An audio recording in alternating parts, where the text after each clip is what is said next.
With the sound of the wind, Shaw slammed his foot on the edge of his skateboard, launching it into the air and catching it in his arms. At that moment, the sun was hanging high up in the sky, shining radiantly, and the morning glow was as bright as fire. In stark contrast to the sunny morning, the long corridor in front of him was so dark that he could barely see the end. Carrying the skateboard, Shaw paused at the door briefly and then strode into the corridor.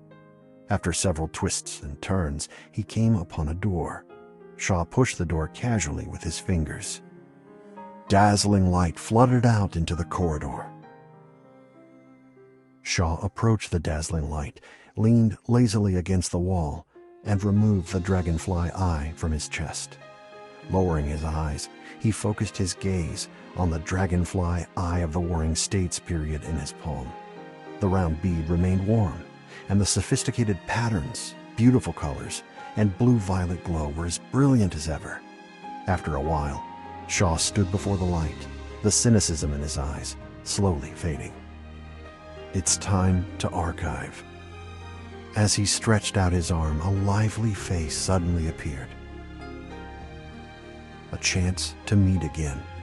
Thinking about the girl who disparaged him and yet expected so much from him, Shaw had mixed feelings. The corners of his mouth sank imperceptibly. In fact, back on the roof terrace earlier that morning, there was something left unsaid. The world was on the brink of collapse. If the archive was completed successfully, when would their next meeting be? And what would it be like? Thinking about it, I'm kind of looking forward to it. Though he said he's looking forward to it, no joy could be seen in Shaw's eyes. In his clear, bright pupils, a touch of emotion settled at the bottom. The next moment, Shaw raised his eyebrows slightly and held the dragonfly eye with his fingers. The warmth had already dissipated, and the intrinsic coolness of the glaze seeped into his palm.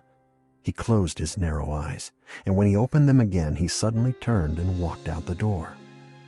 Before archiving, he had a sudden urge to see the world again. The sun was much brighter and hotter than it was in the early morning, and blazing light now filled the entire city. Shaw walked to a hidden creek, on the bank of which there happened to be a row of tall city walls. He jumped up on the wall and sat down with one leg dangling over the side. He raised his head and gazed at the distant city through the low bushes in front of him. From this height, the scenery within a radius of a few miles was reflected in Shaw's eyes. In Loveland City, the sky was gray, and the weather remained sultry, the same as any other day. However, eternal night was about to descend. Shaw looked away and lowered his head. Although he wanted to see the city again, he was obviously not in the mood. Suddenly, a thought occurred to him, and he began rummaging through his bag. He took out a ballpoint pen, which had a pink, smiling rabbit doll on top. Oh, right. She really likes this thing, which is concerning. He sneered, and yet the corners of his lips rose unconsciously. Forget it. Despite her poor taste, she's still pretty reliable. Shaw flicked the rabbit that seemed to be laughing stupidly. There was a rare seriousness in his tone. I'm counting on you.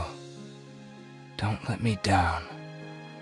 After one last look at the city, Shaw put away the pen and deftly jumped off the wall. The mottled sunlight fell on Shaw's face through the gaps in the branches and leaves. Due to the strong rays, some fleeting emotions in his eyes seemed somewhat unreal. He was obviously reluctant, but his pursed lips indicated that he had made a decision. All right, no need to be nostalgic. He shrugged as if he didn't care. I really have to work this time. The last thing I want to do is fall behind that coward. All the emotions finally revealed themselves in a smile. It's so damn hot. Muttering to himself, Shaw strode through the door without looking back. It wasn't long before he stood in front of the light once again. He took out the dragonfly eye, and this time stretched out his hand without hesitation. Shaw looked at the dragonfly eye in shock. He couldn't believe what had happened. The archive had failed. Was it possible that this world just couldn't be archived? So lame. Shaw combed his hair in irritation, and his eyes narrowed into an impatient arc. Unresolved doubts began to surface, along with all the other complex emotions. As he said when he bid farewell to her that morning, archiving the world was something he had been doing the whole time. Every world had its meaning and value. When a world was at its end, everything that had taken place in it was doomed to vanish as well. For better or worse, its history and the truth of its destruction were worthy of being understood and studied by future generations. Therefore, there must be someone who does the job, archiving the world to keep the truth. Obviously, Shaw was the one chosen to complete such a mission. But now the mission somehow failed. Shaw had never in his life known the meaning of failure. Has this world collapsed so hard that it can't even be archived? Standing before the light, he frowned, lost in thought. This was the first time he had encountered a situation where the world could not be archived. Different worlds had been destroyed for various reasons, but he had preserved all their truths before the worlds were destroyed. Then, what did this failure mean? Could it be... A possibility emerged in Shaw's mind, and his narrowed eyes suddenly lit up. Unless... she can really do it. Once the seeds of speculation had been planted, Shaw became even more convinced. With this thought in mind, he took out the dragonfly eye for one last try. But the result remained the same. Hanging the dragonfly eye back on his chest, Shaw raised his eyebrows and looked to the light with a meaningful smile. And there is only one possibility left. I don't believe in failure without reason. Shaw slung his backpack neatly on his shoulder, seemingly in a good mood. He took a look around the place once more and then walked away without looking back. Shaw casually kicked open the door of the antique store. The moment he entered, he noticed an unfamiliar smell. Oh, you're finally back. I've been waiting for you all afternoon.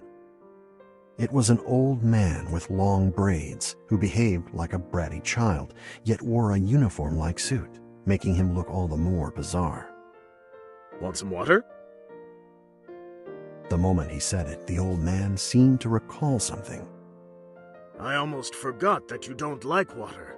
There's soda over there. Help yourself. Shaw looked up and almost burst out laughing. What, do you think this is your place? Sure, make yourself at home. The old man smiled and waved his hand. Why bother with yours and mine? Since your boss gave me the key, I come here often. So it's basically like my place. Shaw snorted unceremoniously. Just because my boss gave you the key doesn't mean you can break into private property. The old man remained unfazed. Look, boy, I'm here to help you. Did you fail to archive the world today? Shaw did not immediately respond to the old man. He went straight past him, grabbed a bottle of soda from the corner and took several gulps. Newly refreshed, Shaw glanced up at the old man. Who says I need your help? It's nothing. I could figure it out myself. Seeing that the old man was still smiling, Shaw raised his brows and continued. But since you're already here, feel free to enlighten me if you have something to say. The old man shook his head. Kid, you've really got a bad temper. But despite that, you've done a pretty good job of completing the mission. Shaw snorted softly at the old man's compliment. How does it feel to face defeat for the first time in your life? Shaw looked the old man up and down.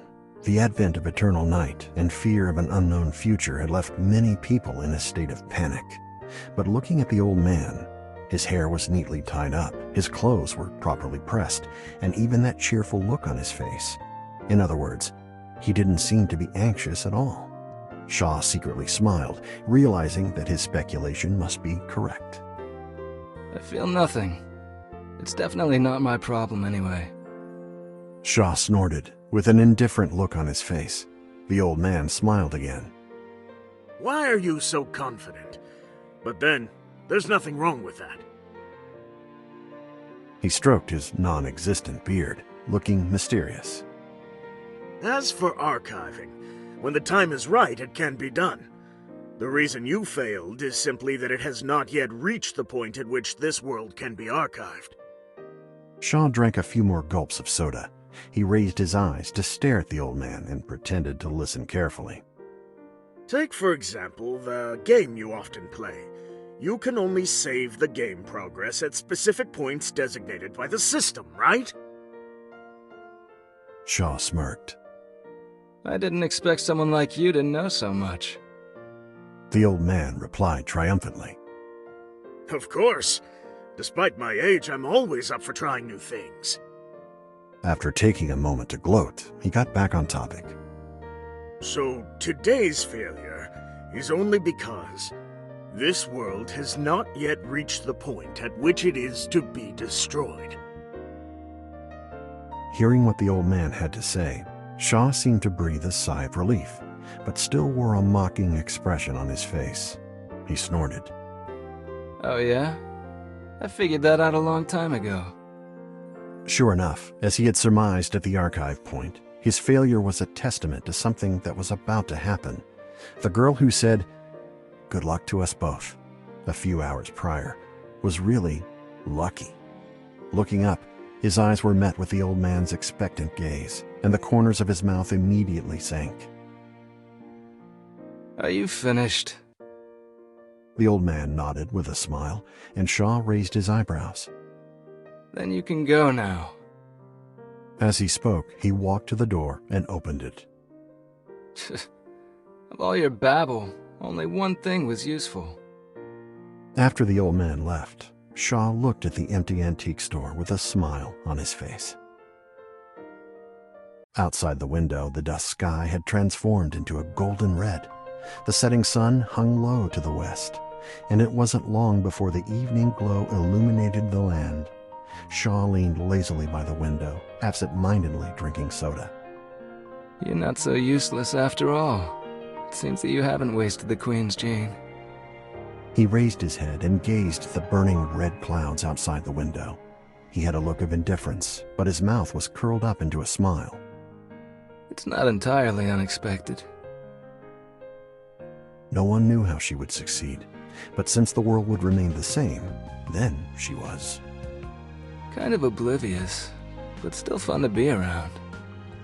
Just as the playfulness in his eyes intensified, a doubt that he had deliberately avoided before flashed through his mind. Her success would not come as easily as winning a prize.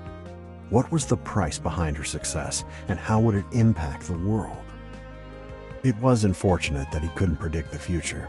The only thing he was certain of was that since the world would not be destroyed, everything would continue on, and he would have to fulfill his promise. Next time we meet, I won't be late. Thinking of the promise he made to her that morning, Shaw scratched his head in irritation. Why did I promise her? As he spoke, he shook the empty soda can and casually tossed it into the trash. Watching the parabola, he uttered a light "Tch." But now, I'm curious. Shaw put one hand in his pocket and smiled. The expression in his eyes revealed that he was really looking forward to their next meeting. The sun gradually set to the west as the evening glow dissipated. Shaw subconsciously touched the dragonfly eye on his chest, and the coolness of the glaze immediately passed into his palm. He lowered his head slightly to look at the round bead that had been with him for a long time. The afterglow pouring in from the window easily penetrated the surface of the dragonfly eye's complex patterns, setting it aglow in blue-violet brilliance. Shaw raised the dragonfly eye and examined it. The blue-violet glow was crystal clear, as if it could suck him in at any moment. A bold idea suddenly struck him. He took a breath and half squinted his eyes, as if pondering over the feasibility of the idea. Time ticked by. Shaw became serious and put the dragonfly eye on his forehead. The moment he felt the energy envelop him, a word passed through his lips. Save. He clearly saw himself reflected on the surface of the delicate bead. Twilight was about to descend upon the city, but outside the window, the sun that had already set on the horizon suddenly rose from the west. The clouds floated backwards, the sparrows flew upside down, and the river surged upstream. Time was moving backwards at an incredible speed.